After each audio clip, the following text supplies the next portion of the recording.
मैं ये समझता हूँ कि वेस्टर्न वर्ल्ड में ना एक बहुत बड़ा जो एक इनजस्टिस हुआ है वो ये हुआ है कि वो ये कहते हैं कि because you are now acting like a female, therefore you must now become a homosexual and start identifying as homosexual. Meaning कि अगर तुम इस तरह feminine feel कर रहे हो, इसका मतलब है कि your desire should be towards men. आपका desire man की तरफ होना चाहिए, या मे बी होगा, या मे बी आपको वो ख्याल आया होगा.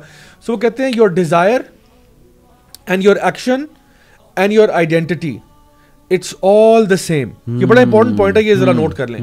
Desire यानी एक बंदा है, वो लेट्स सपोज उसके दिमाग में दिन में 20 ख्यालात आते हैं, सही, ठीक है, और लेट्स सपोज कि उसको 100 ख्याल आते हैं एक दिन में, एक एवरेज बंदे को, ठीक है. उन ख्यालात में से एक पासिंग थॉट उसको होमोसेक्सुअल थॉट आ गया, just because a person had a desire. और ये डिजायर आपको फॉर एग्जांपल किसी को मर्डर करने का भी हो सकता है. फॉर एग्जांपल आप क्लास में बैठे हुए हैं और आपका टीचर है या कोई और फॉर एग्जांपल स्टूडेंट है जो बहुत आपको इरिटेट कर रहा था और आपके दिमाग में ख्याल आया कि oh my God I should kill him, but you not gonna act on that desire. आपको ख्याल एक पासिंग थॉट, तो कोई आपको ट्रैफिक में कट ऑफ कर देता है, आपको ख्याल आ सकता है कि oh my God I should kill him, but that doesn't mean कि you are going to kill him. बस एक thought आई थी.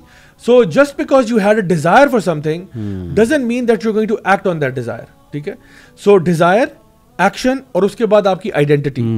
इस वक्त जो western world view है, जो western narrative है, वो ये कहता है कि if you have a desire, you should act on it. क्योंकि अगर आप act नहीं करोगे तो आप तो hypocrite हो यार, आप तो मुनाफिक हो, आप अपने आप को suppress करो, आपको you are bursting with lust, you are bursting with desire, why don't you fulfill it बेटा. और ये किसी को भी कहा जा सकता है कि तुम्हें अगर गर्लफ्रेंड चाहिए, why are you suppressing yourself, जाओ जाके रिलेशनशिप करो, you know, have fun, enjoy yourself, enjoy your teenage, whatever. ये सारे कहानी उसको बताई जाती है कि अपनी फीलिंग्स को रिप्रेस नहीं करो. हमारा दीन तो कहता ही है कि फअम्मा मन खाफा मकाम रब्बिही व नहा नफ्सा अनिल हवा फइन्नल जन्नत हियल मअवा. जो अपने रब के सामने पेश होने से डरता रहा और जिसने अपने नफ्स को काबू किया, अल्लाह ताला फरमाते हैं जन्नत उसी के लिए. सो वेस्टर्न वर्ल्ड व्यू में वो कहते हैं कि your desire should lead you to that action. Don't hold yourself back. Whatever heterosexual, homosexual, whatever desire it is, fulfill that action and then identify yourself as that being. यानी now that you have done an action, अब आप अपने आप को identify करो कि I am a homosexual और I am a heterosexual. हालांकि देखो, अगर ये मैं इसी को मैं ये कहूँ कि अगर एक चोर है या फॉर एग्जाम्पल एक लड़का है, उसको चोरी का ख्याल आया, वो चोरी का एक्शन करे और फिर अपने आप को लेबल कर दे कि मैं चोर हूं. And please everybody should call me a thief and respect my pronouns and call me with whatever, जो भी आपने प्रोनाउंस सोचा. आपको समझ आ रही कितनी लूडिक्रस बात है ये. और आप देखें कि इस लिहाज से एक बच्चा जो है हमारे एक जानने वाले में थे, वो अपनी मदर के पास जाता है और ये कहता है कि अम्मी I am a homosexual and he is only 14, ठीक है. Goes to his mom and says, और ये मैं कोई लंदन पेरिस की बात नहीं कर रहा, ये मैं पाकिस्तान की बात कर रहा हूँ. तो वो अपनी माँ से कहता है कि अम्मी I think I am homosexual. So आप इमेजिन करें कि पाकिस्तान के अंदर एक लड़का जो है 14 साल का, वो अपनी माँ के पास जाता है और कहता है कि अम्मी I am a homosexual. And वो किस बेस पे कह रहा है? क्योंकि उसको एक होमोसेक्सुअल थॉट आया था, ठीक है, होमोसेक्सुअल. उसने, अच्छा, माँ उसकी पूछती कि बेटा अल्लाह माफ करे, आपने कोई एक्ट कमिट किया, किसी ने आपके साथ कोई एक्ट कमिट किया, आपने किसी के साथ कमिट किया? उसने कहा no no no, nothing like that, I just had a thought about a guy, that's why I think I'm a homosexual.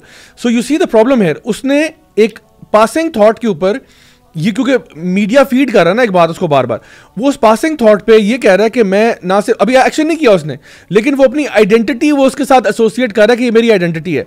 ये ऐसी मिसाल है कि एक इंसान को चोरी का ख्याल आया और वो कहता है कि मैंने चोरी की तो नहीं है, लेकिन मुझे आप चोर कहें क्योंकि मैं चोर हूं, मुझे एक ख्याल आया था चोरी करने का. So this is how crazy it has all become कि हम लोगों ने अपनी जो आइडेंटिटी है उसको कनेक्ट कर दिया है अपनी किसी भी किस्म की सेक्सुअल थॉट के साथ.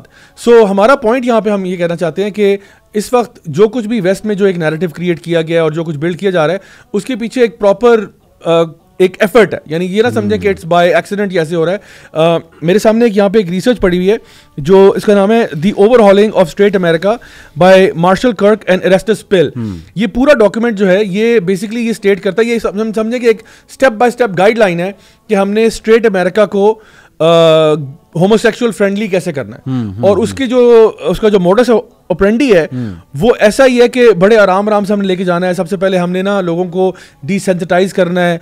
होमोसेक्सुअलिटी जो एक बड़ा टैबू चीज़ है, और जिस तरह भी इन्होंने बात की थी कि फितरती तौर पे ना इंसान across the world different Nations के अंदर लोग जो है ना इस एक्ट से, ये जो लिवात का एक्ट है, उससे रिपल्स होते हैं. तो उस चीज़ को ना लोगों में नॉर्मलाइज करना है. उसको पहले तो हमने डीक्रिमिनलाइज करना है, उसके बाद नॉर्मलाइज करना है, फिर उसके अंदर एक्सेप्टेंस क्रिएट करनी है, फिर मूवीज़ के अंदर ऐसे कैरेक्टर्स लेके आने हैं. इनिशियली उनको कॉमिक रिलीफ के लिए इस्तेमाल करना है, शुगल मेले के लिए इस्तेमाल करना है, फिर आहिस्ता आहिस्ता इनको हमने सेंट्रल रोल देना शुरू करना है, फिर हमने बताना है कि आपका फेवरेट सुपर हीरो जो है बाय द वे वो भी होमोसेक्सुअल हो गया है, एंड लाइक वाइज इस तरह करते करते ताकि लोगों के लिए ना सिर्फ ये नॉर्मल हो जाए, बल्कि अब जब हम गे प्राइड परेड करेंगे और जो नहीं सेलिब्रेट करेगा उसको फिर हम ये नेम कॉलिंग करेंगे कि आप जी मिसोजिनिस्टिक हैं, आप होमोफोबिक हैं, आप फलान टमकाएं, इस तरह की नेबल कॉलिंग। तो ये अब एक समझ लें कि आप ये बदमाशी के लेवल पे बात चली गई है।